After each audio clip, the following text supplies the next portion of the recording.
కవిత మాట్లాడుతున్న మాటలు చూస్తుంటే కొంత నవ్వు వస్తూ ఉంది. ఎందుకంటే ఆయన చేతిలో ఉన్న ఆయుధాలను గుంజుకొని కేసీఆర్ చేతిలో ఉన్న ఆయుధాల మీద ఆరోపణలు చేసి హరీష్ రావు అంటే కేసీఆర్కి ఒక ఆయుధం, తెలంగాణకు ఒక ఆయుధం, బీఆర్ఎస్ పార్టీకి ఒక ఆయుధం.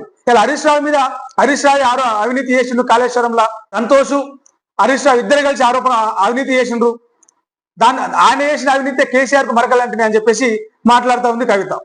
హరీష్ రావు అనే ఆయుధం మీద నువ్వు అవినీతి ఆరోపణలు చేస్తే అది ప్రత్యర్థి పార్టీలకు ఆయుధంగా మారదా? కేసీఆర్ చేతిలో ఉన్న ఆయుధం హరీష్ రావును గుంజుకొని నువ్వు పక్కన పడేసి కేసీఆర్ కోసం కొట్లాడతా అంటే ఆయుధాలు లేని ఆయన ఏం కొట్లాడతాడు? జగదీష్ రెడ్డి అంటే ఆయన మామూలుగా కత్తులు ఉంటాయి, ఈటలు ఉంటాయి, బరిసెలు ఉంటాయి, కానీ ఆయన చాకు, రెండు వైపుల పదునున్న చాకు జగదీష్ రెడ్డి మీద ఆరోపణలు చేసి నేను మా నాయన కోసం కొట్లాడతా అంటే ఆయన చేతిలో ఉన్న కత్తులు, కటార్లు, ఆయుధాలు, బల్లెము, ఈటే అన్ని గుంజుకొని పార్టీ కోసం కొట్లాడతా, పార్టీ పోతే నేను మా నాయన కోసం కొట్లాడతా అంటే పార్టీ బీఆర్ఎస్ అనే పార్టీ పోయిన తర్వాత మీ నాన్న, నువ్వు చెప్తున్నటువంటి మా నాన్న కోసం కొట్లాడతానని చెప్తున్నావు కదా, ఆ కేసీఆర్ ఉంటాడా? కేసీఆర్ ప్రాణమే పార్టీ, కవిత కాదు, కేటీఆర్ కాదు, హరీష్ రావు కాదు, ఇక తెలంగాణ. కేసీఆర్ ప్రాణం అంటే, కేసీఆర్ ఆలోచన అంటే తెలంగాణ, బీఆర్ఎస్ పార్టీ. ఆ రెండు ఆగమైన తర్వాత కేసీఆర్ కోసం నువ్వు కొట్లాడితేంది, కొట్లాడకపోతేంది?